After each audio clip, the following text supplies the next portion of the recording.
Boa tarde, Itaparica. Boa tarde, Salinas. Boa tarde, Veracruz. Vocês estão na rádio Tupinambá, 87.9, com François. São 5 horas e nós vamos dar início ao nosso programa Cultura e Arte em Ação. Hoje nós vamos falar de cinema. Cinema, porque Itaparica, de fato, desde maio de 2011, tem um cinema, um cineclube, na Oficina de Arte, na Praça do Cão Formoso. Então nós vamos falar deste projeto de cineclube que chegou a Itaparica e de muitas outras ações de cinema que aconteceram no município. Eu estou aqui com o Rocio. Olá. Boa tarde, Rocio. Boa tarde para todos e todas. Então, Rocio vai explicar a sua trajetória, como é a costume do nosso programa, e depois, pouco a pouco, nós vamos chegar a explicar as atividades de cinema que aconteceram no município de Itaparica. Então, Rocio, como iniciou sua vida? Bom, eu gostaria de falar de minha trajetória profissional, porque foi a que me trouxe aqui à Bahia, não é? Então, eu me formei como psicóloga e, como tal, fui contratada para trabalhar com as escolas públicas de Nova York, com a população hispana, principalmente porto-riquenha e dominicana, que lá tem muita população hispana, não é? Em México, em Califórnia é mais mexicano, que é chamado chicano, na parte de Nova York, porto-riquenho e dominicano. E todos os imigrantes têm direito a ser educados na sua língua, ou seja, ter uma educação bilíngue. Então, foram durante um tempo o Ministério da Educação de Nova York ia lá na Espanha recrutar professores e psicólogos para esses programas bilíngues. Então, através desse trabalho nas escolas públicas, foi que me fui aproximando a América Latina e também a problemática étnico-racial, porque essas escolas públicas eram guetos nos bairros de Brooklyn, Harlem, Queens. Eu concretamente trabalhei no bairro de Brooklyn e que toda a problemática, por exemplo, de um filme que depois a gente vai falar sobre Faça a Coisa Certa, eu vivi com essa problemática étnico-racial. Meus estudantes, a maioria eram negros, enquanto os professores éramos brancos. Os problemas psicológicos não eram psicológicos, eram problemas sociais. Naquela época, que era de 86 ao 1989, foi a época quando começou, além de surgir o AIDS, o problema da AIDS em Nova York, também estava o crack, que se espalhava nas portas das escolas públicas. Tinha escola que tinha detector de armas para entrar na escola. Tínhamos estudantes com 15 anos que já levavam na mochila armas. Então, era um trabalho que foi um trabalho muito interessante, porque eu já vi, minha curiosidade também, eu já tinha um pressentimento de que Nova York estava marcando a pauta do que ia ser o resto muitas cidades no resto do mundo. E de fato a problemática das escolas públicas hoje em dia no Brasil, eu já vivi isso no 86 em Nova York. Então, essa realidade conflitiva e com essa problemática étnico-racial foi a que me afastou da psicologia, porque eu era obrigada a aplicar testes psicológicos feitos pelos norte-americanos com população hispana e negra.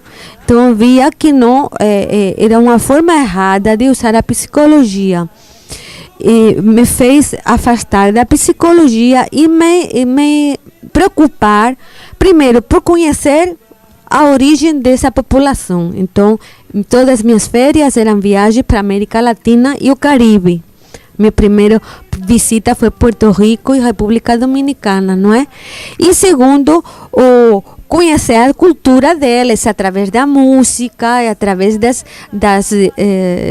atividades que eles usavam para se distrair, não é? Naquela época o hip hop também já estava começando e a salsa, eu ia muito a concertos de salsa, não é? E então foi durante 3 anos essa experiência e que foi frustrante também porque muita agressividade, não é? Dentro das escolas, brigas. Às vezes nós éramos obrigados não a ser professores, mas a ser policiais para separar brigas e demais. Então eu queria voltar, digo, se volto para meu país, vai ser para estudar, fazer um doutorado em antropologia social. E tive a sorte de, quando voltei, tinha justo um doutorado em antropologia social sobre a América Latina. E antes de voltar, eu fiz uma viagem grande por América Latina, assim como foi o Che Guevara em viagem de motocicleta, só que eu não ia de motocicleta, ia de ônibus e de avião. E assim foi como eu cheguei no Brasil e na Bahia. E curiosamente, na Bahia é onde me senti mais como na minha terra, não é? Me senti muito acolhida quando cheguei lá no Pelourinho, que ainda estava sem reformar. Nós podemos voltar pouco atrás, porque você não falou da sua terra de origem. Ah, então sim. É importante então também. É verdade. Eu nasci em Málaga, que é uma cidade de Andaluzia, a região sul da Espanha, que tem muita similitude com a Bahia, porque nós temos os mesmos estereótipos que o baiano. Um povo alegre, festivo, que não gosta muito de trabalhar, de onde vem toda a cultura que se conhece da Espanha, a tourada, o flamenco, e que somos também um povo muito misturado, porque os árabes ficaram com a gente durante 7 séculos, e eu posso dizer que tenho sangue árabe também, não é? Tem uma pergunta que eu queria fazer. Como aconteceu este processo de querer sair assim da Espanha para ir em Nova York? Porque acho que foi uma decisão fundamental na sua vida. Você pode explicar pouco melhor o processo? O que seduziu você na ideia de sair da sua cidade e atravessar o Atlântico, se estabelecer país com outro idioma, o inglês, para trabalhar com espanhol? Descendente de espanhol, de fato. Na verdade, quando eu fiquei sabendo deste emprego, não é, de que o Ministério da Educação estava procurando psicólogos e professores, eu já estava na Inglaterra, trabalhando em restaurantes de garçonete para aprender inglês, porque agora que tanto que se fala que na Espanha 25% da população ativa está desempregada por conta da crise, na verdade que naquela época também nós sempre tivemos um índice de desemprego muito grande, e para a juventude era difícil mesmo. Eu acabava de me graduar em psicologia, mas eu estava dando bancas de inglês e sobrevivendo com aulas particulares nas casas, porque não tinha um trabalho com carteira assinada. Então, por isso que fui para a Inglaterra, para aperfeiçoar o inglês, que sabia que ia me dar mais oportunidades de emprego. E estando lá, que fiquei sabendo através de uma amiga que estavam recrutando profissionais que dominassem o inglês para trabalhar nas escolas públicas de Nova York. Então aí, isso eu não duvidei. Me apresentei, passei a seleção e para mim foi a grande oportunidade da minha vida para me abrir ao mundo, não é? Porque Nova York, daquela, agora temos Paris, inclusive uma cidade muito cosmopolita, e Madrid também agora, mas daquela época Espanha não tinha um negro habitando no país, não tínhamos essa migração que temos hoje. Nova York, você se encontrava com todas partes do mundo, não é? Meus colegas na universidade eram africanos, eram latino-americanos. Nova York tem todas as raças, não é? E todas as... Você pode falar do seu primeiro contato com seus alunos em Nova York? Como aconteceu? O meu primeiro contato foi primeiro como psicóloga. Então eu tratava alunos individualmente para aplicar esta bateria de teste para medir o coeficiente de inteligência, não é? Que são Stanford Binet, todos esses ideados por norte-americanos e que tinham muitas questões culturais norte-americanas. Um estrangeiro não tinha como responder bem a esses testes. Então, esse foi meu primeiro contato assim, isoladamente. Eu aplicava esses testes e depois fazia um relatório.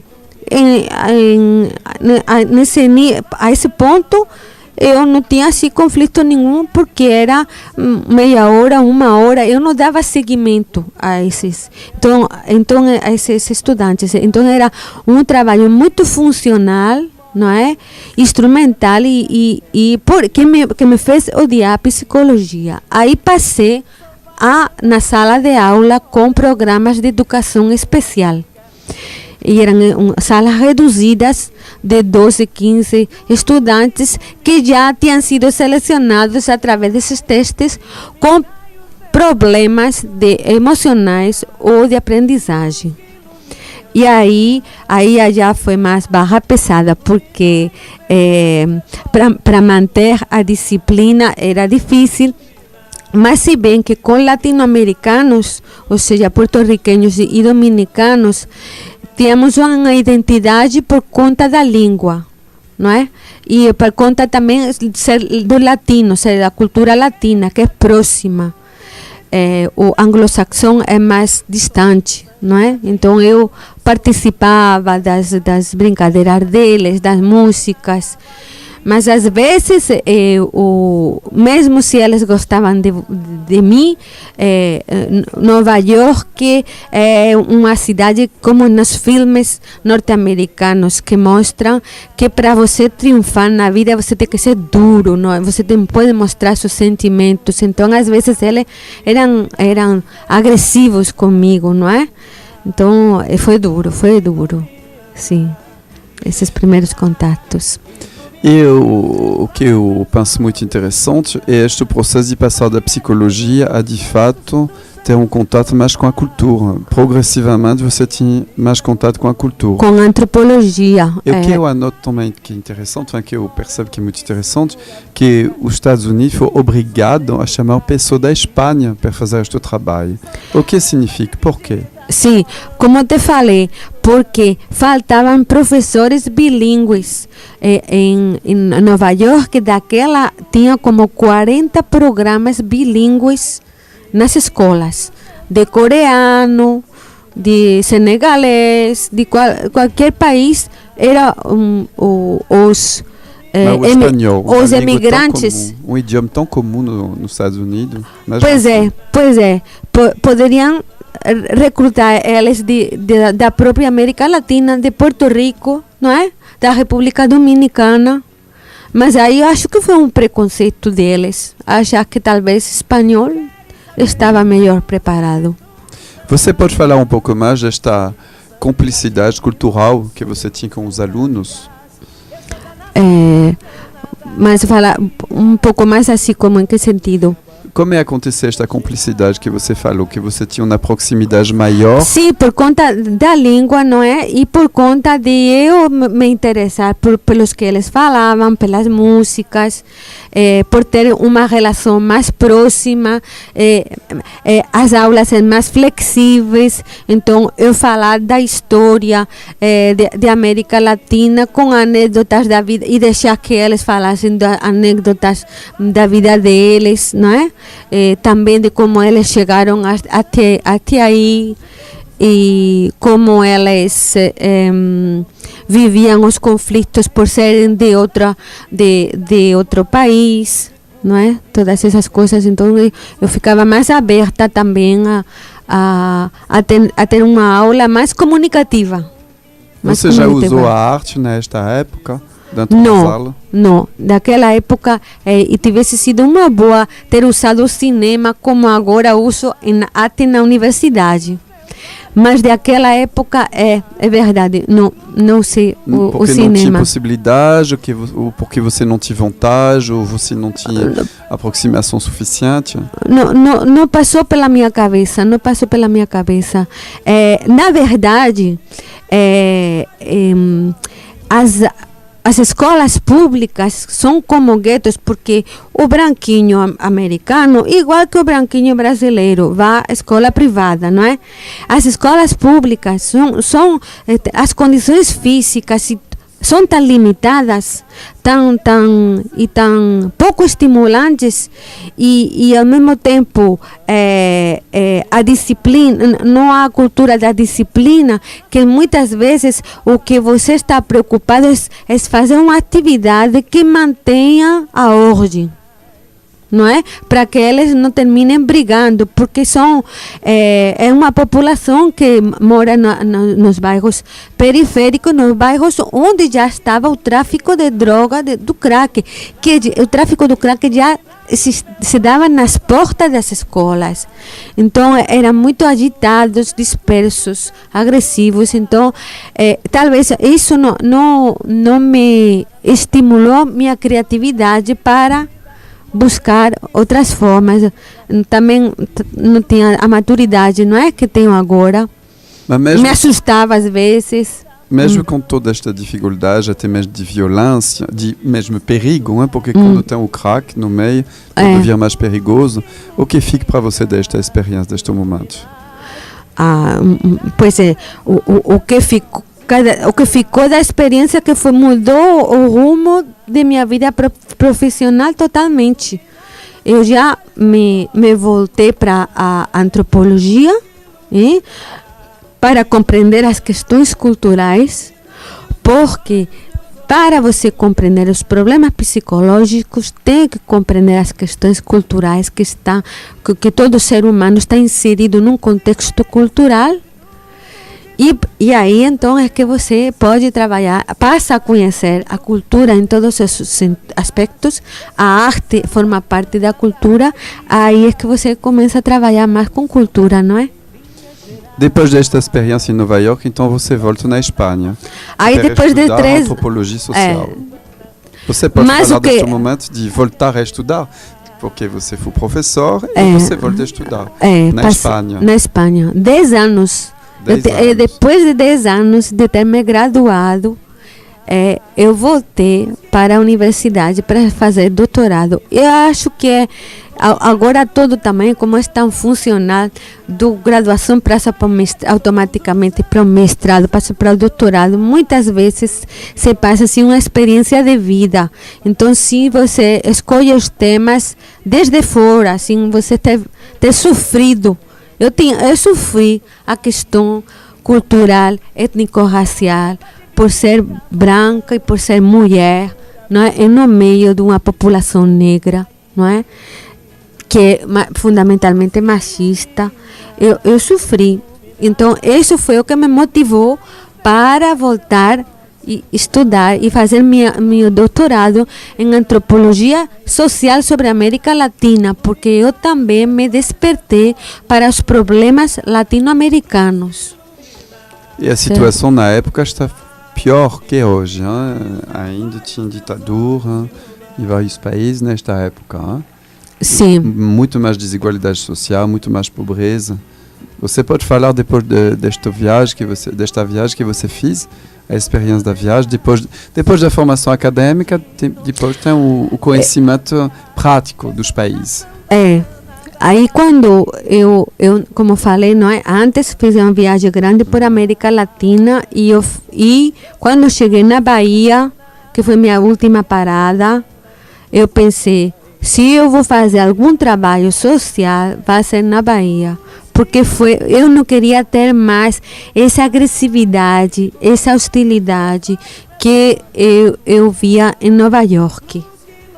Só que isso já chegou também na Bahia, não é? Mas quando você chegou não tinha agressividade nas escolas? Eu não trabalhei diretamente nas escolas, mas trabalhei...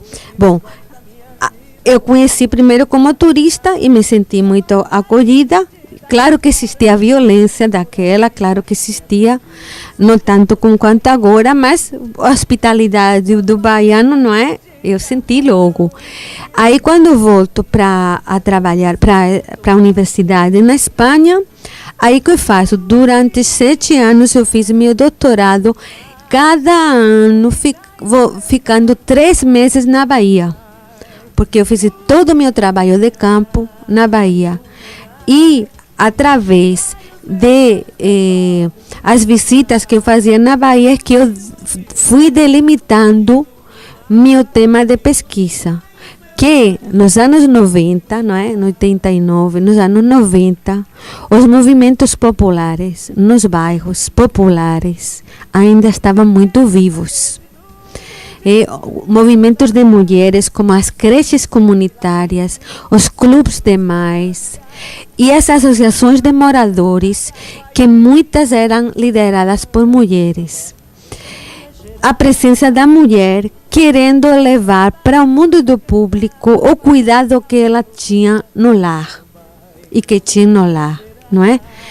A presença das mulheres também através dos terreiros de candomblé, que fui descobrindo que foram os que, através dos terreiros, que se preservou a herança da África, desde a música, desde o próprio samba, através dos atabaques, não é? E nós vimos como no candomblé sábado passado em Barro Branco, os cânticos das mulheres era como estar na África, não é? Então, a preservação fundamentalmente pelas mães de santo, pelas mulheres. Então, tudo isso me foi inquietando para delimitar minha tese de doutorado, que foi sobre o movimento popular em Salvador de Bahia, dialogando com 3 categorias de desigualdade: raça, gênero e classe. Não é? Porque esses movimentos populares ainda muito vivos, como também as rádios comunitárias, que a gente vai falar futuramente do filme Rádio Favela, rádios comunitárias tão importantes naquele momento para os bairros periféricos.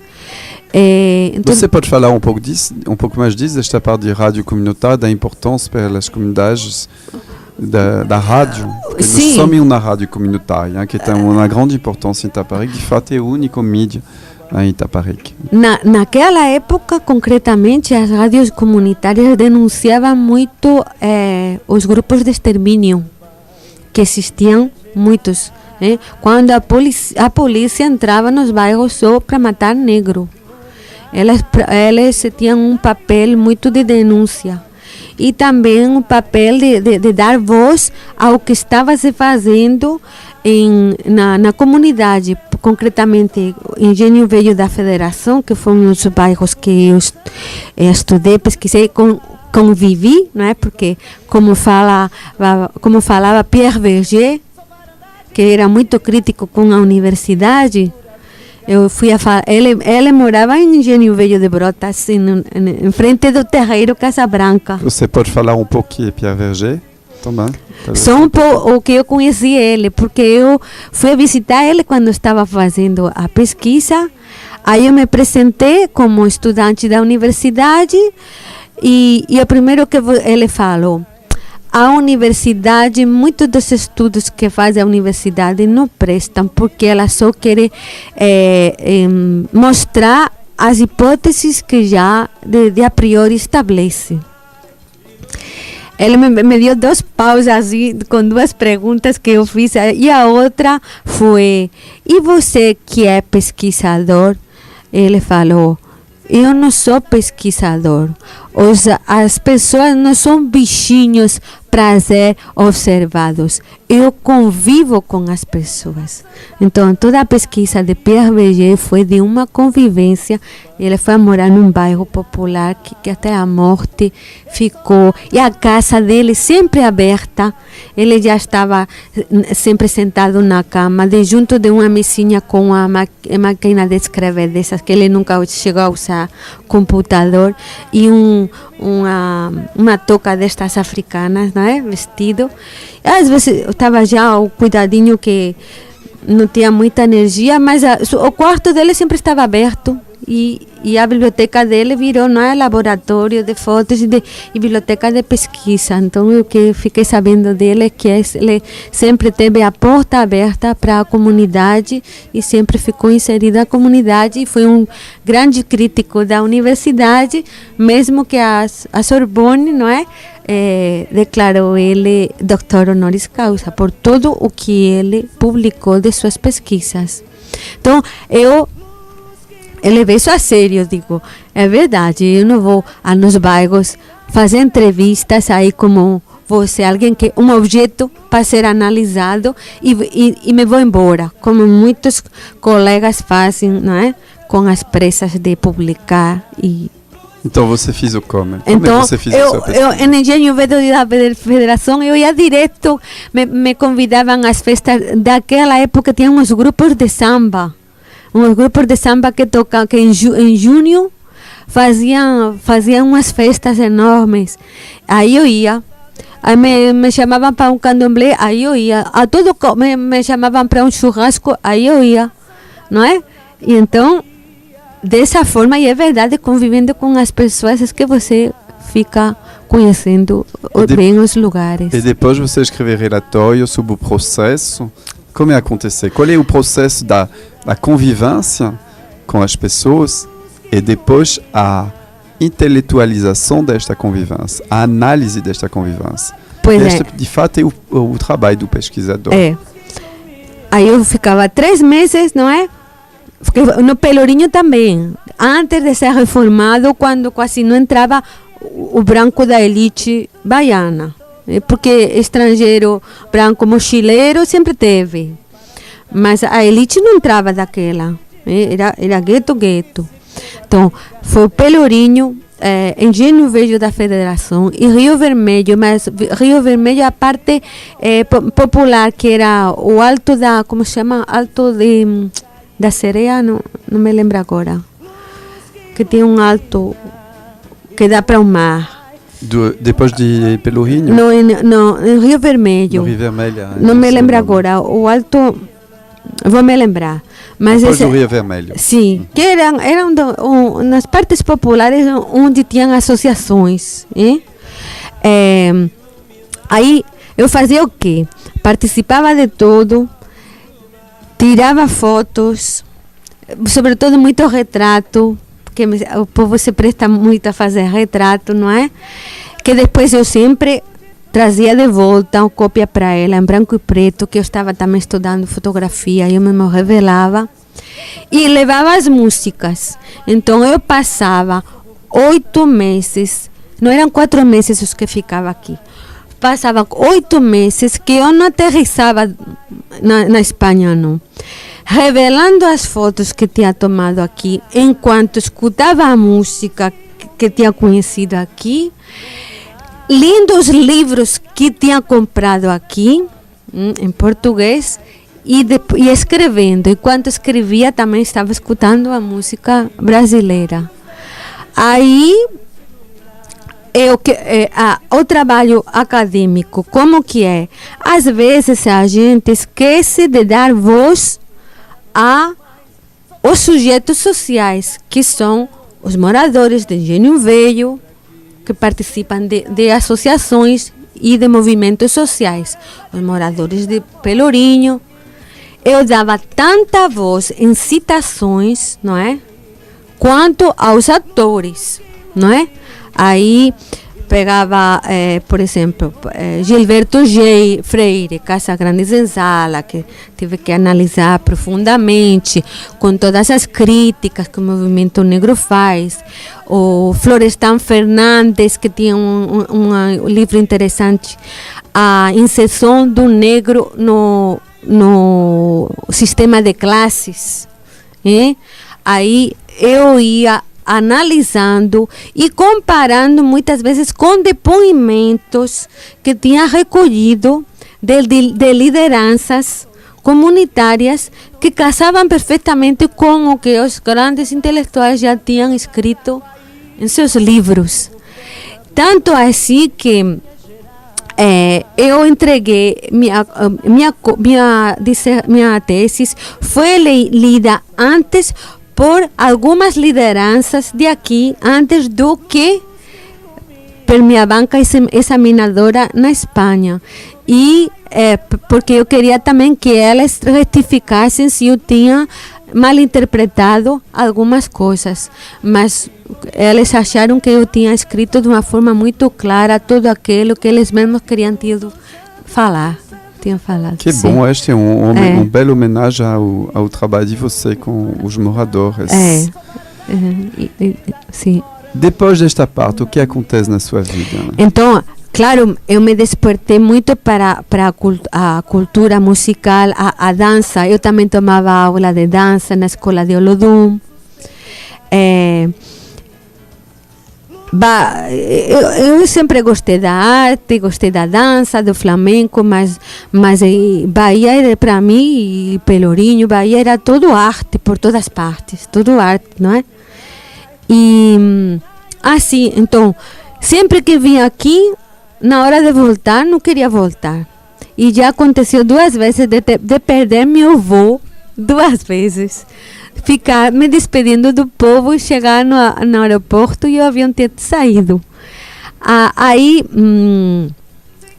tive a oportunidade com meu orientador de fazer um trabalho de pesquisa que também me encaminhou para minha tese sobre redes sociais e participação cidadã em Salvador, que foi nesses bairros que estudei, em parceria com a UFBA, a Escola de Administração da UFBA, um núcleo de estudos sobre poder e organizações locais, que daquela e ainda está dirigido por Tânia Fischer. Então, já trabalhei com colegas da universidade de aqui e Tânia Fischer, que viu minha paixão pela Bahia, ela me incentivou, termine logo o seu doutorado, que Fernando Henrique Cardoso, que estava então assumindo o cargo de presidente, está abrindo bolsas para recém-doutores estrangeiros. E foi assim como consegui uma bolsa para recém-doutor, pelo CNPq, por 2 anos. E então assim foi que voltei uma das últimas vezes, não, que eu já tinha terminado minha pesquisa, para defender minha tese. E enquanto defendi, viajei para a Bahia e ainda tive que fazer os trâmites burocráticos para conseguir a bolsa. E aí fiquei com bolsa se renovando durante 7 anos, até eu conseguir a permanência para poder concursar e entrar na universidade. Então, hoje, você está em que situação? Você é professor da Agora universidade? sou professora adjunta da Universidade do Estado da Bahia, concursada. Em Santo Antônio de Em Jesus. Santo Antônio de Jesus. E você dá aula de quê? Então, Como é que funciona o trabalho com os alunos? no início, eu estava no mestrado de Cultura, Memória e Desenvolvimento Regional. Toda vez com cultura, né? Um mestrado interdisciplinar.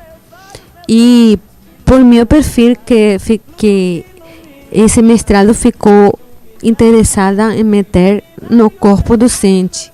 Cheguei até ser coordenadora do mestrado, só que foi reprovado por várias questões, porque a interdisciplinaridade é algo difícil de ser conduzida e avaliada, não é? E então agora estou no colegiado de Geografia, mas eu estou, por exemplo, a disciplina Aspectos Sociológicos da Análise Geográfica, porque meu doutorado é Antropologia Social sobre a América Latina, mas na Faculdade de Sociologia. Então, estou também formada como socióloga. Aspectos Sociológicos da Análise Geográfica, temas identidade cultural e pluriculturalidade, e também metodologia de pesquisa. E um trabalho de extensão porque a universidade é ensino, pesquisa e extensão. Minha pesquisa é toda ligada com cultura, cultura, gênero e participação cidadã para o desenvolvimento local. E eu trabalho de extensão com cinema, que depois... Você pode falar o que significa extensão? Extensão é quando... Porque esta é uma palavra da universidade mesmo, então porque todo mundo entende, todos os ouvintes entendem. Claro. A universidade se sustenta sobre um tripé, que é ensino, pesquisa e extensão. Você ensina porque você também pesquisa. Para ensinar, sempre que tem que estar pesquisando. Agora, se as pesquisas, para que servem? Não é só para desenvolver uma teoria. Se a teoria fica só na teoria, é um conceito. E ela tem que se transformar em uma habilidade, não é? Tudo que nós aprendemos é para nós ter habilidade para fundamentalmente tornar nossa vida melhor, não é? Nos tornar mais sábios. Como fala uma música de salsa, se você não tem felicidade, de sábio não tem nada, não é? Então, é assim, de uma forma simples. Então, essa habilidade, como você transformar a pesquisa que faz teoria em habilidade em trabalhos de extensão. Se você pesquisou, que realmente, concretamente, que vamos terminar falando de cinema. O cinema, a linguagem do cinema, sobretudo hoje em dia, um mundo tão visual, é uma linguagem que chega mais facilmente aos estudantes das escolas públicas do que os livros. Aí você pode fazer todo um livro de sua pesquisa falando sobre esse tema, mas se você não bota na prática essa teoria, aí só fica em teoria, não é? Não se transforma na habilidade, que é o importante, que é o que muitas vezes se critica a universidade. Você pesquisa tanto para quê? Esquecendo a prática, o contato com as pessoas. Para transformar a realidade, não é? Nós podemos fazer um intervalo, que já nos falamos muito, sobre o início de um filme. Então, a rádio não permite de mostrar as imagens, nós sabemos, a rádio mesmo é assim. Mas a fala dentro de um filme tem já muitas forças. Você pode falar um pouco deste filme, Radio Favela, Uma Onda no Ar? Sim, porque primeiro que sobretudo quero falar que foi o primeiro filme com o qual nós dois trabalhamos juntos aqui em Itaparica, no Jutaí Magalhães, com enorme sucesso, porque este filme, Radio Favela, é um filme com o qual facilmente a população das escolas, os jovens, se identifica, mas ainda hoje em dia com esse problema do tráfico de droga, que chegou já também aqui em Itaparica. Então, Radio Favela está baseado em uma história real, porque é ainda, e podem pesquisar na internet, Radio Favela ainda continua existindo, uma rádio da periferia de Belo Horizonte, que a Unesco concedeu um prêmio por sua labor humanitária que estava fazendo na comunidade. Então, outra grande papel que tem estas rádios é que dão uma identidade e uma autoestima ao povo da periferia, que muitas vezes é discriminado simplesmente por ser da periferia, não é? E a linguagem que podemos ver a continuação na própria voz do protagonista de Radio Favela, é uma linguagem para dar precisamente força e autoestima ao povo da periferia. Nós vamos ouvir o início do filme e a voz do locutor. As imagens são as imagens da favela de Belo Horizonte e tem esta voz que todos todas as pessoas, todos os moradores estão ouvindo dentro das rádios, das diferentes rádios, emissores de rádio que estão nas casas. Então é um filme muito lindo que conta a aventura desta rádio, que ainda existe, esta rádio existe. Ela brigou 20 anos com o Poder Federal para ser liberada. Muitas vezes a polícia pegou o transmissor, emissor, pegou as pessoas, mas conseguiu ter autorização de emissão. Porque muitas destas rádios funcionam ilegalmente. Muitos, mas esta consegui, então ela permanece. Vamos ouvir. Ouvindo a Rádio Favela FM 104.5. Aí, seguinte, hein? A maior parte dos moleques aqui do morro larga a escola porque o que eles aprendem lá não tem nada a ver com a realidade deles, com o que eles querem saber da vida. Eles estão sendo instruídos pelas madame que moram no asfalto e que vêm dar aula pros filhos desempregados aqui no morro. Aí os moleques perdem o interesse de estudar e a gente sabe o que acontece. Hoje mesmo nós recebemos uma carta do NEM, que tá lá na penitenciária de Neves. O cara jogava bola com a gente e hoje tá lá, ó, agarrado no cadeião, dormindo no fundo da cela com a cara no boi. Ouve só o que ele escreveu. Eu queria que esses meninos vissem o que aconteceu com a gente para não fazer tudo igual. Porque eu acreditei que podia ganhar tudo rápido. O dinheiro e a moral que a gente ganha com a venda do veneno não presta. Só presta pro cara morrer cedo ou mofar na cadeia que nem eu. Eu não desejo pra ninguém o que estamos passando. Aqui dentro é só sofrimento e humilhação. Vocês estão ouvindo aí, né, molecada? Vocês deixam de ter cabeça vazia, hein? Que a cadeia tá lotada, mas sempre cabe mais um. Rádio Favela? Alô, Jorge? Quem tá falando? Aqui é a Rose. Eu queria... Abaixa o volume do seu rádio um pouquinho aí. O quê? Abaixa um pouquinho o rádio, dona Rose. Mas não precisa colocar no chão não, dona Rose. É só pra baixar o volume. Ah, tá legal. Ah, melhorou. Jorge, eu quero reclamar com você porque eu tô desesperada e eu não tenho nem com quem falar. Diga lá, dona Rose. Tem uma semana que eu tô indo na FEBEM e ninguém sabe onde mandaram meu filho, Fabinho. Aí é só a senhora ir lá no juizado e dar queixa. Filho de pobre, quando não é encontrado nem no tal do juizado de menores, nem na FEBEM, aí... Dona Rose? Ô, dona Rose, tem que Você comprar só uma ouve ficha essa de telefone pra porcaria poder de conversar. rádio da favela? Não adianta ligar, cobrar não. Rádio Aqui, seu ó. carro não pega outra estação?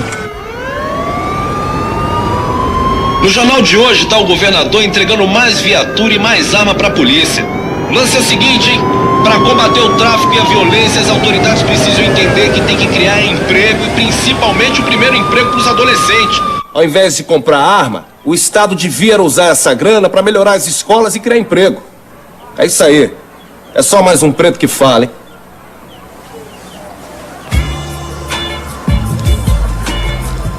Fez as contas, Ezequiel? Refiz as contas e não sobrou um centavo esse mês. Então é um filme que tem que ver. Acho que dá para entender muitas coisas sobre o processo que você falou, das associações de moradores, das rádios comunitárias, de grupo de mulheres. Você pode comentar um pouco mais sobre o filme? Como a gente acabou de ouvir aqui, como através da rádio comunitária cria consciência, cria um despertar para o povo da comunidade, não é?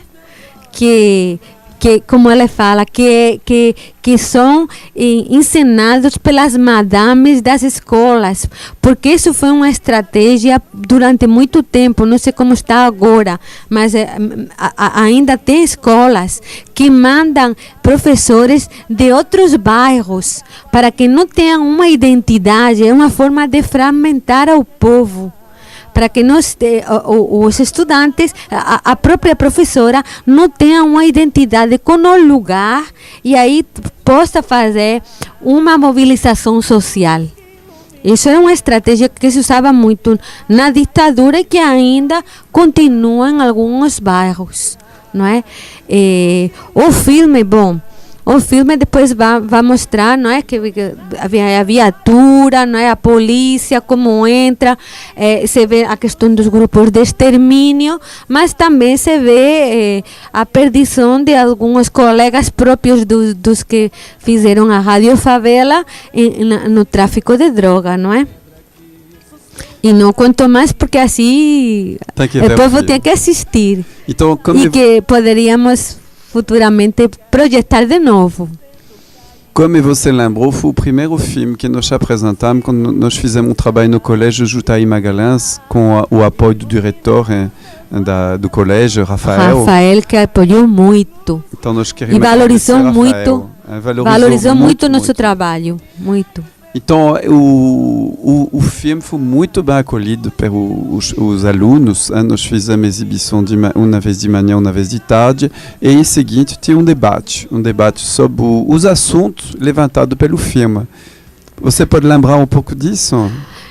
Eu me lembro que o debate foi muito rico. Do que agora o povo falou, até poderia ter trazido o relatório, né? Que a gente fazia um relatório cada semana. Mas ficamos muito surpreendidos, muito surpresos de como elas raciocinam, porque a educação tradicional muitas vezes não abre espaço, como a própria universidade, não abre espaço para debate. Então, é como falava Paulo Freire, se oferecem comunicados, não se estabelece comunicação. E então aí não se cria consciência, não se cria espírito crítico. Por isso a importância do cineclube, porque o cineclube não é só colocar um filme, é criar debate para criar consciência crítica. E é surpreendente como os estudantes observavam detalhes e fatos que até se escapavam para a gente, não é? Se escapavam para a gente, mas agora não me lembro bem, não é, de tudo o que foi falado. Eu sei que fazíamos uns relatórios muito ricos com tudo o que era discutido por eles. O que eu vi e o que eu me lembro do debate é que os alunos, mesmo sendo de Itaparica, se identificaram muito aos personagens do filme. Totalmente. Sabendo que o filme acontece há 20 anos atrás, mais ou menos isso, e em Belo Horizonte.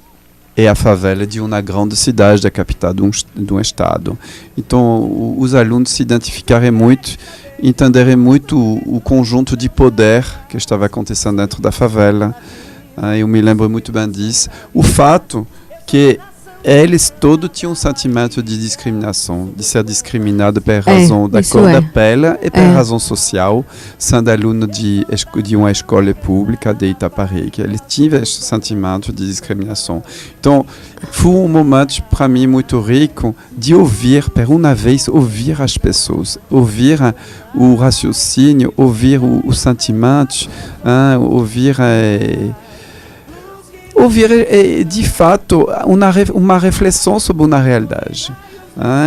Que não fosse só um momento de festa, onde parece que os jovens gostam só de festa. Não, eu descobri neste momento que tinha uma reflexão, tinha uma crítica da sociedade e uma consciência muito grande, de fato, da realidade de Itaparica e da realidade brasileira. Do poder da mídia. Eu me lembro muito bem de crítica sobre as mídias. De crítica sobre os políticos. Eu me lembro muito bem disso. Sim. Então, isto me marcou muito nesta primeira exibição. Você poderia falar um pouco mais deste projeto mesmo no colégio? O que nós fizemos? Da onde surgiu a ideia? Quais são os filmes que nós apresentamos? E por que, de fato, o projeto não conseguia andar até o nosso desejo, de fato, de ir até o fim do ano? Nós não conseguimos. Bom, primeiro, continuando com o que eu estava explicando, o trabalho de extensão, não é? Eu já morando aqui, digo, eu não posso só pesquisar para apresentar trabalhos em congressos e não fazer algo com a comunidade, que seria levar o que estou aprendendo para a comunidade, não é? Como lido com cultura e como adoro cinema, porque isso estávamos falando antes, não é? Minha mãe passou para a gente a magia do que é ir no cinema. E filmes, claro, filmes que históricos ou filmes que retratam a realidade social, ou documentários, sempre me interessaram muito, ou filmes culturais, de arte, de música, não é? Também. Então, digo, o primeiro que fiz foi uma vez que vim morar aqui em Itaparica, que morava em Salvador antes, não é? Fui a contactar com a biblioteca, e aí com Dalva, que sempre acolhe muito bem a gente. Que nós podemos agradecer também, porque ela sempre apoiou os nossos projetos. Sempre apoiou, ela achou ótimo, então que ela mesma convocava as escolas, é uma forma boa da biblioteca ser frequentada, porque essa biblioteca que é um lugar tão bonitinho, não é? E tão pouco frequentado. O problema é que para projetar filmes é que a audição é péssima e a visão também, porque quando é a sala muito longa, aquele dia que projetamos o primeiro filme, Besouro, que ficou lotado, que foi o dia 13 de maio, dia da abolição da escravidão, não é? E o Jutaí levou, não sei se foram 2, 3 turmas, e claro, as que estavam no final tinham que alongar o pescoço para poder ver a imagem. Foi lotado, então foi com esse filme Besouro que comecei a fazer esse trabalho de cinema junto com a biblioteca. Vamos ouvir o início de Besouro, para ilustrar a sua fala. Certo. Bem o início do filme que fala deste capoeirista. Posso porque eu sou menino, eu não posso porque eu sou pobre, eu não posso porque eu sou preto. Menino, um dia você vai ser homem. Pobre, quem sabe, amanhã você pode ser rico. Agora, preto, meu filho, é pra vida inteira. Preto com muito orgulho de sua cor. E não deixar ninguém fazer pouco de você. E o senhor me ensinou a lutar, mestre? Eu tô há 50 anos aprendendo a arte da capoeira. Pra te ensinar tudo, vai levar mais 50 anos. Vem cá. Quem foi que te ensinou a andar? Minha mãe, mas meu pai? Foi não, Manuel. Quem te ensinou a andar só foi seu corpo. Foi andando aqui, ali. Manuel, deixa o cascudo, Manuel. Ninguém dá conta que esse cascudo voa. É pesado e tem as asas fininhas. Até a ciência jura que esse besouro não voa. Mas olha que maravilha.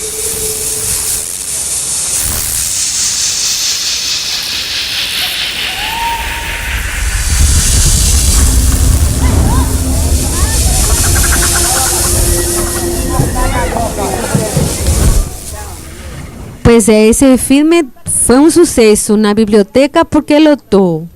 Agora, a segunda tentativa, já que Dalva e a companheira dela, como se chama, que me esqueci, que sempre está trabalhando, China, sempre catando as escolas para fazer a dificuldade das escolas de irem para lá porque não tem transporte, não é? Então, sempre toda semana, eu não sei se este próximo mês que escola vai vir, quem não vai vir, mas fechamos com Diário de Motocicleta. Que aí eu queria mostrar, uma vez que, por ser também o dia 13 de maio, né, a questão da escravidão e da capoeira, que é uma questão bem local de aqui, da Bahia e do Brasil, eu queria depois expandir, não é, geograficamente para um sentimento latino-americano que o baiano não tem muito. E aí com o filme Diário de Motocicleta, que é com a personagem do Che, não é? Que é a primeira viagem que ele faz para a América Latina e ele toma consciência da desigualdade social comum a todos os povos latino-americanos, derivada de um sistema colonial escravocrata, igual que foi aqui no Brasil, igual que foi no Peru, com a diferença que aqui foi com uma maioria de escravos africanos importados da África, no negros importados da África, e no Peru com indígenas descendentes de incas, e em México de maias e astecas e demais, não é? Mas que a problemática étnico-racial e social do Brasil também você encontra na Bolívia, você encontra no norte de Chile ou no sul, principalmente com os mapuches, em Peru, na Colômbia, Venezuela. Então, de aí que o Che Guevara tivesse a vontade de fazer uma revolução para a União Latino-Americana. Esse filme já foi um pouco cansativo para eles, porque ele é um filme devagar. Com muitas informações. Com muitas informações. Geográfica também. Que já estão de longe, não estão tão perto como Besouro. E depois desse filme, as outras convocatórias, que não me lembro quais, para que filme foi, o povo não apareceu. Ok, isso, companheiro, nós passamos também. Sim, mas não foi na biblioteca. Ah, não, no colégio. Aí foi quando já me encontrei com você, que você já estava com um projeto, do qual você vai falar, também para Cineclube. E aí, através do Cinema Mais Cultura. E então que resolvi, digo, pois vou me aderir a você, porque não se trata de cada um fazer a mesma coisa de forma separada. A gente tem que juntar forças. E aí você pode falar disso. Vamos ouvir um pouco de Diário de Bicicleta. Eu penso que está em espanhol, mas mesmo assim interessante. Mais uma vez é o início do filme, e quando o Che Guevara, que tinha 22 anos, vai decidir de viajar com um amigo do Argentina, Chile até Peru, e vai parar na floresta amazônica. Vai ser a experiência que vai marcar toda a vida política dele.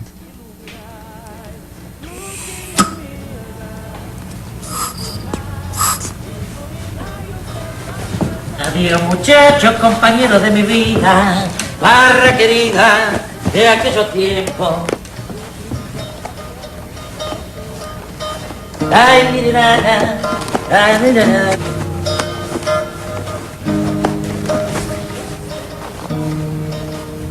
El plan: recorrer 8.000 kilómetros en 4 meses. El método: la improvisación. El cuerpo enfermo no resiste más. Hay que prevenir las cosas de la vida. Objetivo: explorar el continente latinoamericano que solo conocemos por los libros.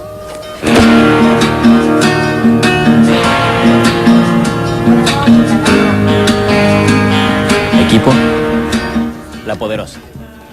Bom, o espanhol é um idioma muito perto do português, hein? Então o objetivo é percorrer 8.000 quilômetros com uma motocicleta muito antiga, e isso eles conseguiam fazer, com muita dificuldade, muito apoio das populações também. O filme é muito lindo, verdade que é devagar, mas eu gostei muito. E acho que quando nós fizemos a exibição, nós passamos algumas sequências para ir até o fim mais rápido, porque de fato são já ideias que foram fundamentais na construção da América do Sul, mas que são já um pouco esquecidas, não são mais a realidade mesmo das pessoas hoje e dos jovens. Mas mesmo assim, tinha um sucesso. Claro que sim. E lembrar que o diretor brasileiro, Walter Salles, quem fez também Central do Brasil. Sim, vou falar um pouco então do projeto Mais Cultura. Do Cinema Mais Cultura. Quando eu cheguei em Itaparica, em 2006, eu queria logo criar um cinema em Itaparica, porque eu tenho uma formação de cinegrafista, então eu fiz uma escola de cinema e fui sempre apaixonado pelo cinema. Desde a adolescência eu gostei de sair, na infância eu gostei de sair no cinema, assistir a documentário. Eu gostei sempre de filmes de outro país, falando de outra realidade, isso que me levou a viajar. Então eu achei interessante desenvolver isso em Itaparica, este projeto. Então, o que aconteceu? O Ministério da Cultura lançou o projeto Cinema Mais Cultura pela primeira vez em 2007. eu não me senti preparado o suficiente para levantar o projeto. Então eu já preenchi os documentos do edital, mas deixei do lado. Em 2008 acrescentei um pouco a minha experiência que eu tinha. Em 2009 acrescentei mais um pouco. E em 2010, uma representante da Secretaria de Cultura do Estado me falou: apresente, você tem todo para conseguir. Então, na época, eu estava vice-presidente da Oficina de Arte, a presidente é Omar, e nós acrescentamos o projeto, porque faltavam alguns assuntos, a parte burocrática. E nós fomos contemplados. Então, nós recebemos material, o que é fundamental para o funcionamento do projeto, mas também nós tínhamos a possibilidade de ter acesso a um acervo de 500 filmes brasileiros e que pode ser emprestado de graça para o Programador Brasil, um órgão que foi organizado para dar programa ao Cineclube. Então nós fizemos, junto com o Omar, eu participei de uma oficina de formação para fazer a programação, a organização, a parte técnica. E um projeto que iniciou em maio de 2011 na Oficina de Arte. Mas com o Rocio, nós pensamos logo que tinha necessidade de fazer exibição nos bairros. O projeto inicial foi de fazer em todos os distritos do município. Complicado, especialmente por causa do lugar e da segurança. De fato, foi mais isso que fiz que nós não tínhamos coragem de fazer em todos os bairros, porque nós tínhamos material, então a dificuldade. Mas o lugar onde nós fizemos foi muito bem sucedido. Nós fizemos em Porto dos Santos, na sede do Alto, e eu sempre me lembrarei, eu tinha um sentimento de ser um pioneiro do cinema, como no final do século XIX, quando o cinema foi descoberto. Nós chegamos lá na praça de Porto dos Santos, a sede está na praça principal do Porto dos Santos, e nós falamos com alguns adolescentes, crianças que estavam lá na praça: vai ter exibição de filme hoje. Até 1 hora aparece, vai ser lá na sede. E apareceram assim 40 pessoas que assistiram aos filmes. O primeiro foi Radio Favela, que fez muito sucesso. Nós apresentamos o Paiô, que eu me lembro. Nós apresentamos também um desenho animado, Mafalda, que é um personagem da Argentina, onde não tem palavra, só o filme. Quando nós chegamos no fim, as pessoas que chegaram atrasadas falaram: passe de novo. Nós passamos Kirikou e a feiticeira, e Kirikou e os animais. Então nós fizemos no total 5 exibições, e acho 4 ou 5, não me lembro exatamente, e sempre foi um sucesso. Depois E o interessante é que eles também faziam pedidos. Por que não passa este filme? Aí eles pediram para passar a Cidade de Deus, e aí foi que nos deu para nós voltarem, e é uma dívida que temos com eles. Foi uma programação participativa, então foi um grande sucesso. Então, nós podemos analisar por que fiz um sucesso tão grande em Porto do Santo e que tinha muito mais dificuldade aqui na sede. Porto do Santo tem pouca atividade cultural, de fato não tem nada à noite. Então os adolescentes e as crianças ficam na praça, brincando, conversando, e não tinham incentivos. Não tinha outra atividade, nem academia, nem lan house, nem videogames. Então, a única outra atividade seria ficar em casa e assistir a DVD. Só que todo mundo sabe que criança e adolescente gostam de ter atividade de lazer em grupo. Então, o cinema é uma atividade que funciona muito bem com isso. Então, por isso que foi um grande sucesso. E também esta proximidade com as pessoas. Nós temos apoio de todo mundo. Nós temos que agradecer aos responsáveis da sede, o dono do bar do lado, que emprestou as cadeiras. Então, muito obrigado, Porto do Santo, porque foi uma experiência muito linda do cinema mais cultura no distrito. E espero que este projeto possa ser resgatado. É um projeto simples, não são muito dinheiro, e dá muito às pessoas, porque o cinema abre a visão do mundo. Abre a visão do mundo. O mundo não é só Itaparica, não é só a orla de Amores e não é só a orla de Itaparica, da sede. Tem muitas outras coisas que acontecem no mundo. Então, é um lugar maravilhoso, muito rico de cultura, mas assistir a filme permite de perceber outra realidade, outro modo de pensar e enriquece as pessoas, especialmente quando tem debate depois. Eu penso que este é dos pontos muito importantes do projeto Cinema Mais Cultura, que é projeto de cineclube. Cineclube significa que os filmes não são só lazer. Com certeza tem o prazer de assistir filme, mas também tem o prazer intelectual de conversar com as pessoas sobre o filme. O que levantou o filme? São filmes que trazem uma temática polêmica para ser discutida ou refletida, aprofundada.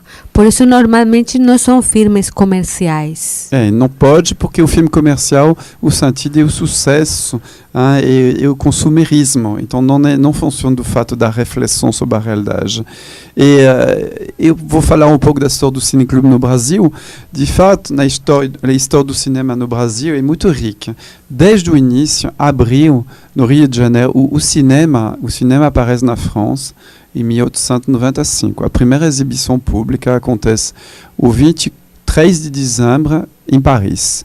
Um ano depois, abre a primeira sala de cinema no Rio de Janeiro. Então foi muito rápido, mesmo de um ano depois, 6 meses depois. Então, o cinema brasileiro se espalha muito, especialmente na região do Rio, de São Paulo, e a produção cinematográfica brasileira é muito rica. Depois chegam os filmes franceses. Os franceses têm uma presença muito forte no mercado do filme. E depois, na anos 20, já chegam os filmes americanos. E, de fato, a produção brasileira fica mais afastada.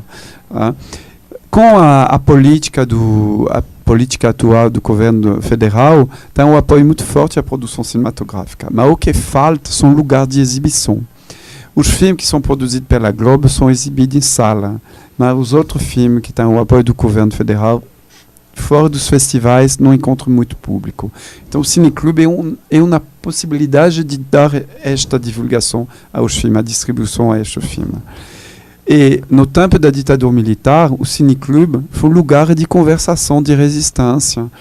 Tinha muito cineclube, muito cineclube. Depois, com a volta da democracia, o movimento já parou um pouco. Eu me lembro pessoalmente que eu participei de um cineclube adolescente. Eu gostei muito destes encontros, uma vez por semana, uma vez por mês, para assistir a filme e conversar. Eu aprendi a amar o cinema dentro do cineclube, por causa da conversa, da análise do filme. E, de fato, depois eu fiz do cinema meu trabalho, da imagem meu trabalho. Então, espero muito que este projeto terá continuação.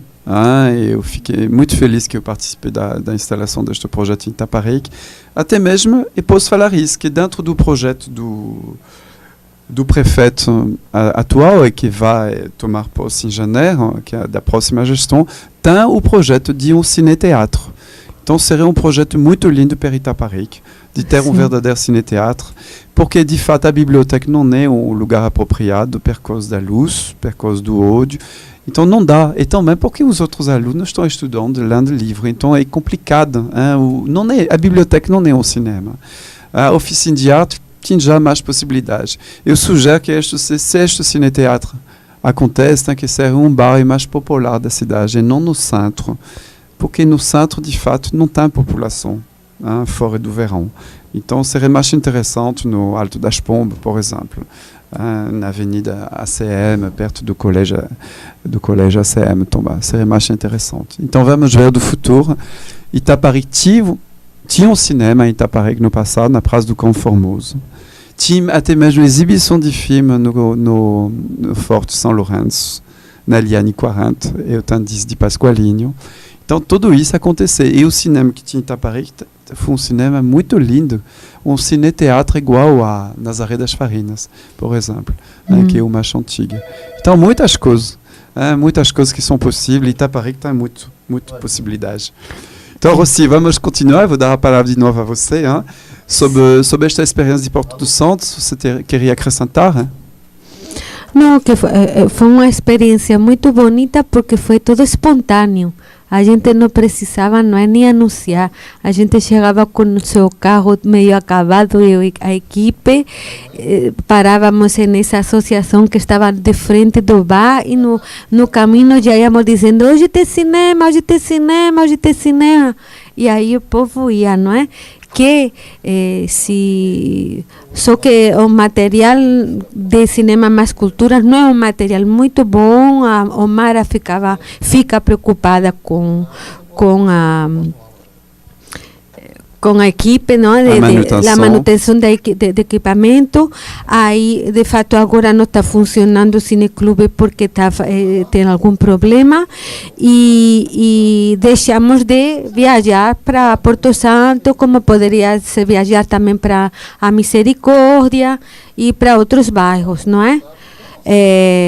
Mas sim que poderíamos tentar estabelecer um diálogo maior com outras escolas, como João Ubaldo. Em João Ubaldo já projetamos um filme sobre os bichos, a revolta dos bichos, combinando com um professor que foi me orientando, porque também temos esse problema, que às vezes não dá certo nas escolas por ter falta de coordenação com os professores.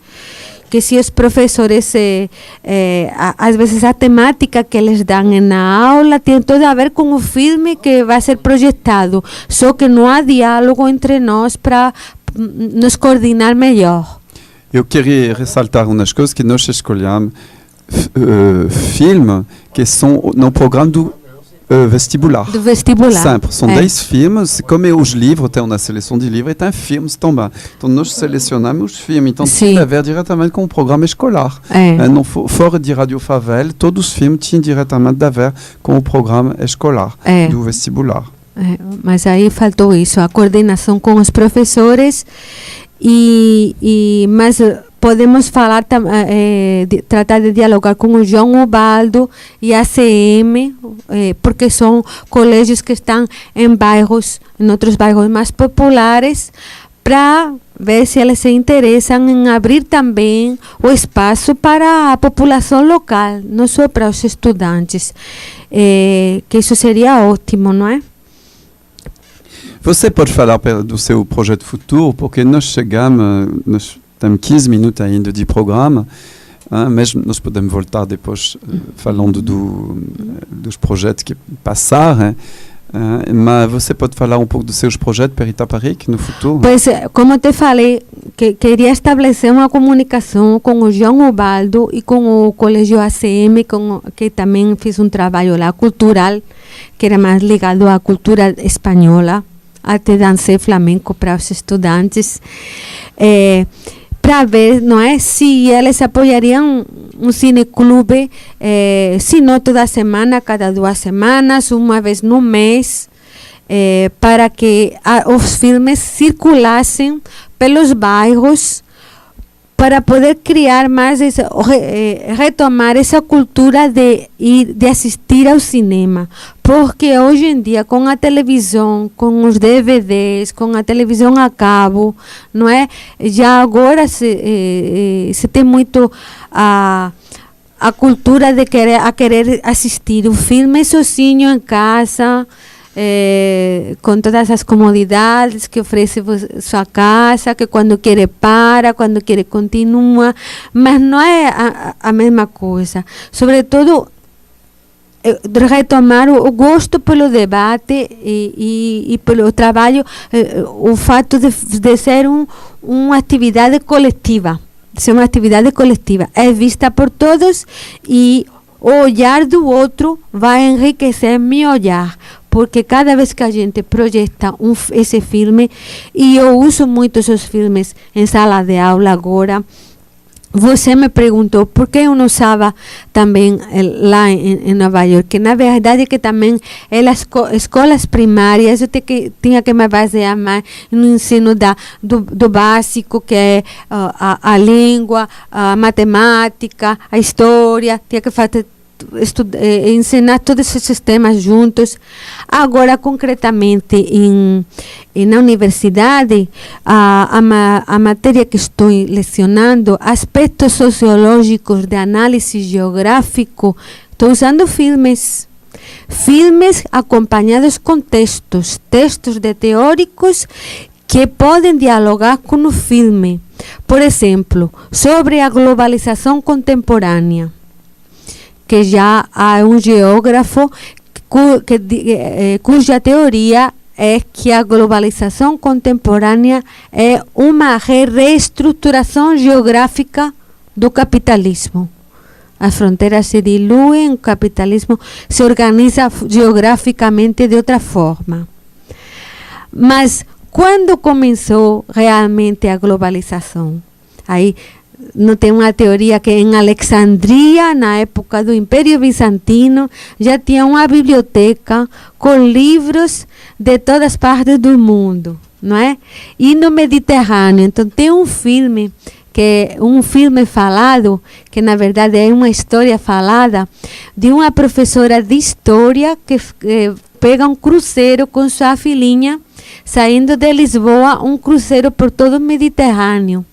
E ao mesmo tempo vai contando a ela a origem da civilização ocidental, que foi no Mediterrâneo, junto com os gregos, romanos, árabes, e com o dilema de que hoje em dia o Ocidente está com medo do Oriente, dos árabes, quando formaram parte do início dessa civilização que se cozinhou no Mediterrâneo. Então, através desse filme, vamos depois dialogar e que hoje o Ocidente, com a Comunidade Econômica Europeia, e como podemos dizer que no Mediterrâneo já começou a globalização, as trocas comerciais já começaram aí, e depois o colonialismo que traz as trocas comerciais para a América, para o resto da África, não é? Então tem filmes que sim, que podem dialogar, não é, com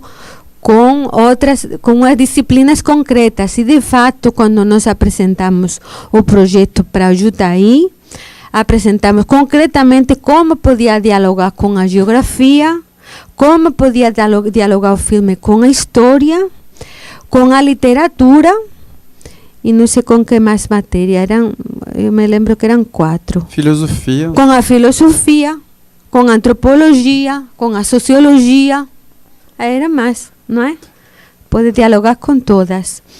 Então, para futuramente, eu agora vou tentar abrir novos espaços no Colégio ACM e João Ubaldo, para ver como isso funcionaria. Mas, de início, a proposta vai ser mais uma peça de teatro. Uma peça de teatro baseada em uma, acho que é a única obra que Jorge Amado fez para crianças, que espera aí que me esqueci do título. O Gato Malhado e Andorinha Sinhá. E que também é um projeto de extensão da universidade.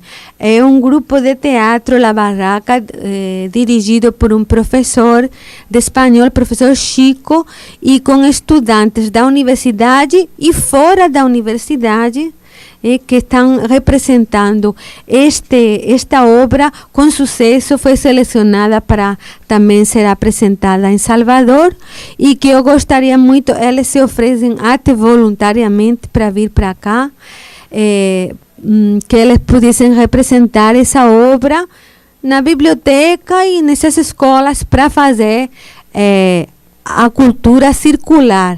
Porque nós tivemos problemas com a frequência, não é? No cinema mais cultura, na oficina Sala de Arte. O Mara publicitando com o esforço, ela e a equipe dela, nós também, você pela internet, e com todo, dificilmente dava mais de 8, 10 pessoas, que já é bom. O problema é quando não dava nem isso. não é? Então, talvez também precisemos de uma mobilidade, nós ir a esses bairros que Porto Santo não pode se deslocar para assistir o filme, não é? Que essa também foi a ideia de nós três, de Omara também, mas que depois, por isso, pelo equipamento estar se fragilizando, ficou todo focalizado na oficina de artes. Mas se as escolas têm data show, elas podem ir um espaço para projetar na parede uma caixa de som, como no Jutaí. Nunca precisamos de levar equipamento para lá. O Jutaí fornecia, mesmo que às vezes pifava e parávamos, toda essa situação precária, não é? Eles estão muito bem equipados agora. Comprar um material muito, muito bom. O Jutaí tem um equipamento muito bom. Não sei do João Balde do ACM, mas o Jutaí é muito bom equipamento. É simples, é uma infraestrutura muito simples, de fato. Poderíamos pensar em algo rotativo, cada semana em uma escola, não é? Para ver se assim... De fato é isso, precisa de mobilizar nas escolas, precisa de uma mobilização. No Jutaí Magalhães, o que foi muito interessante, é que de fato nós estabelecemos uma escola de tempo integral. Você lembra? Os alunos estudavam de manhã e nós fizemos exibição com a turma de manhã, de tarde. E de manhã com os alunos da tarde. E o colégio... Para não empatar as aulas dos professores. E Rafael disponibilizou o almoço. É verdade. Então não tive problema nenhum. E muitas vezes eu falei com os alunos. Você reclama do colégio, da escola, da educação, nós oferecemos a vocês educação de tempo integral, que é uma das coisas indispensáveis, hein? E acho que neste momento nós podemos falar. O Brasil precisa de educação integral. É indispensável para afrontar os desafios do futuro, hein? O desafio do desenvolvimento. Hein? O número de pessoas que vão entrar na universidade tem que aumentar. E por isso tem que ter educação de tempo integral. E será mais justo, vai trazer mais igualdade social, mais desenvolvimento de todas as classes sociais, e menos discriminação também. Acabar com a discriminação passa também pelo tempo integral. Não é uma revolução, é umas coisas que tem que ter. E a normalidade é o tempo integral. O que é anormal é que tem turma só de manhã ou de tarde. E é isso que é normal. Então, eu acho que é importante ressaltar isso. E nós, de fato, estabelecemos isso. E eu penso mesmo que na história do Brasil tinha um momento onde tinha mais tempo integral que hoje. Diminuiu do que eu observei na história da educação. Fala um pouco mais da peça de teatro, talvez não? Você queria anunciar mais? Esta peça de teatro tem como tema central o gato malhado e a andorinha sinhá, não é? Tema central, o amor impossível entre um gato e uma andorinha, ou seja, entre criaturas diferentes. Esta história que amanhã contou ao tempo para ganhar a rosa azul, depois de perder a hora escutando o falatório do vento, será recontada ao público por dois narradores, a menina Alice e seu amigo imaginário. Toda a ação se passa num parque onde temos a presença de animais como o medroso pato e sua esposa fofoqueira, a pata, o religioso papagaio e a espanhola vaca mocha. Também fazem parte deste grupo que não mantém amizade com o gato malhado devido à sua fama de malvado. Fora a andorinha sinhá, a sábia coruja é a única do parque que acredita na bondade do temido malhado. O amor entre o malhado e sinhá desabrocha na primavera e sofrerá mudanças no decorrer das 4 estações de um ano. Será que este amor sobrevirá ao frio invernal e a uma tradição que proíbe o relacionamento entre gatos e andorinhas? Essa é a sinopse da obra de teatro que será representada por estudantes das escolas públicas e da Universidade de Santo Antônio de Jesus, dispostos a se locomover para cá, deslocar, não é para cá, junto com o professor Chico, que é o diretor da obra. Então vocês vão oferecer esta programação ao colégio ACM, a escola ACM e ao colégio João Baldo Ribeiro. E a biblioteca Dalva, eu gostaria que fosse através de Dalva, que através de Dalva, não é, que se organizasse este evento, já que ela também deu muito apoio a gente e porque agora mesmo a prefeitura em transição, não é, nós sabemos como a nova secretaria de Cultura e de Educação, que já, desde já, podemos aproveitar para que elas dê apoio para a gente, não é? Nas atividades futuras. Secretaria de Educação também, de fato. É ligado também à Secretaria de Educação de incluir, tem vários programas de mais educação, então o cinema tem que fazer parte deste programa, e o teatro também. E o teatro, isso. Bom, maravilhoso, nós chegamos no tempo, Rocio. Você quer concluir? Pois, eu só dizer que Itaparica é um lugar muito lindo que merece muito mais. Aí, e que merece a cultura. Hoje falamos de cinema e teatro, mas a cultura em geral sempre traz grandes coisas para o povo, não é? Sobretudo quando ele tem acesso e quando ele mesmo pode participar, ele se sente protagonista. Como se sentiu quando você coordenou o evento do 7 de janeiro, não é? O 25 de outubro, o desfile do 25 de outubro, continuar o que você falou, mostrou todo o potencial que está no município. O desfile das escolas. Ver todos os alunos praticando a arte, praticando esporte, mostra o potencial que está no município. Eu fiquei impressionado. Tirei foto de todo o desfile. Eu fiquei impressionado das potencialidades. Tem que desenvolver. Tem que estas potencialidades cheguem a se espalhar mais. Eu concordo com você. Isso, uma coisa que esqueci, e a questão do cinema como arte, mas o cinema também, através do cineclube, não é? Como forma de transformação social através disso, de uma ampliação da visão do mundo e de ler o mundo que falava Paulo Freire, não é? Ler não é só saber ler B com A, ba. Ler o mundo, para ler o mundo de uma forma crítica, com sua própria visão, não com o que os outros falam que o mundo é. Porque dessa forma é que nós podemos transformar nossa própria realidade, não é? Muito obrigado, Rocio. Vai precisar fazer outro programa, tenho certeza, tenho certeza.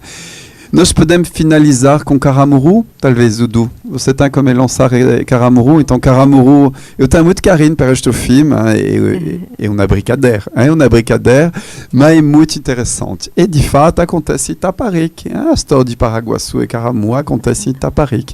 Então, nós vamos ouvir o início do filme, eu penso, os diálogos. Caramuru, a invenção do Brasil, que não sei se foi o primeiro que projetamos na oficina de arte, não foi? Que sim, ligado na à oficina de arte. Então, um filme que eu aconselho também, que dá para entender, mesmo se todo de brincadeira. Tem muita invenção no filme. Não sei até que ponto a história está verdadeira. Tá, nós podemos lançar. Muito obrigado, Dudu, mais uma vez. Até a próxima semana. Muito obrigada por estar aqui, por poder falar com todos os para todos os itaparicanos e itaparicanas. Boa noite, até a próxima semana. Poderia ajudá-lo nessa tarefa. Você vai queimar agora todos esses quadros e abandonar a profissão de retratista para sempre. Senhor Vasco, o senhor não pode privar a humanidade da minha arte. Se o senhor preferir, eu posso privá-la do artista.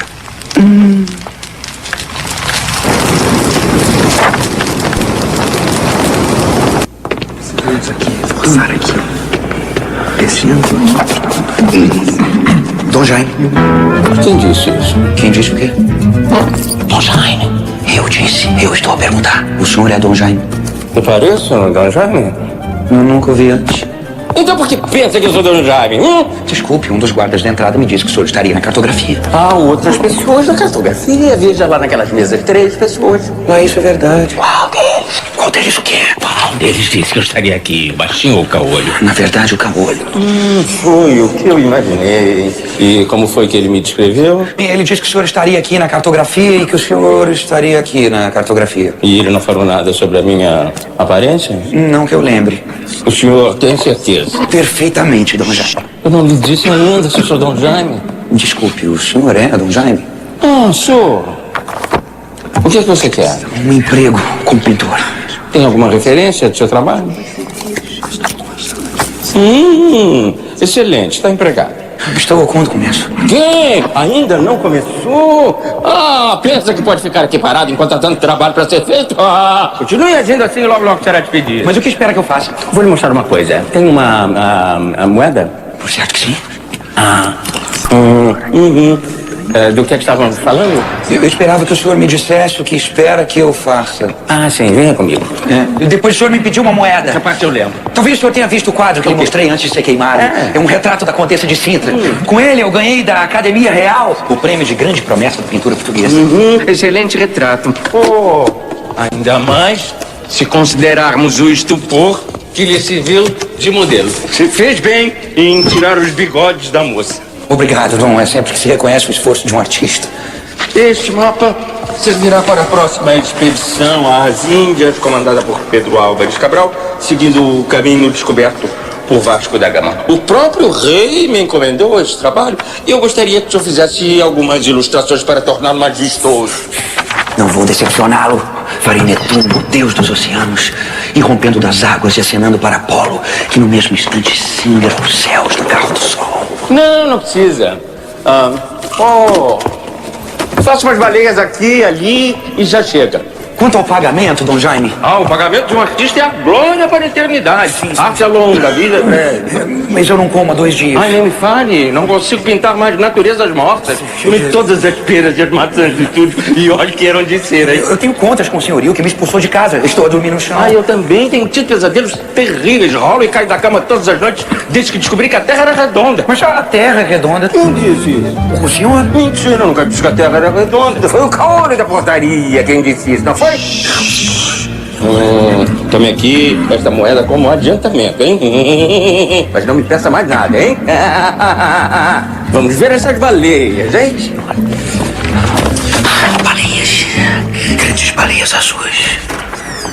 Talvez alguns monstros marinhos.